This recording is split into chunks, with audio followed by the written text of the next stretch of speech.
আসসালামু আলাইকুম। আমি মোটরটি বাদাই করিলাম। সো আমি এখন কালেকশন করব, লাইনগুলো জয়েন করব। আমি কেমিক্যালের দ্বারা তারের ইনসুলেশনগুলো উঠে নিলাম।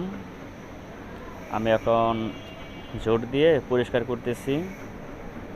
পরিষ্কার করার শেষে আমি আর কি জ্বালা করে দিব। জ্বালা করে আমি মোটরটা রানিং করব।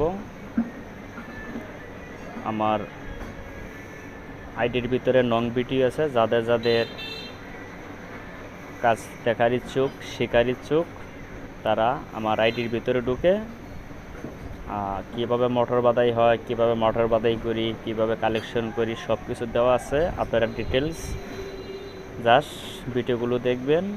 কিছু জানার থাকলে আপনারা কমেন্টসে বলে যাবেন। আমি ওইটার উপরে ভিত্তি করে আমি আবার ভিডিও আপলোড করার জন্য চেষ্টা করব, ভিডিও বানানোর জন্য চেষ্টা করব। যা হোক, এই ভিডিও এই পর্যন্তই। আল্লাহ হাফেজ।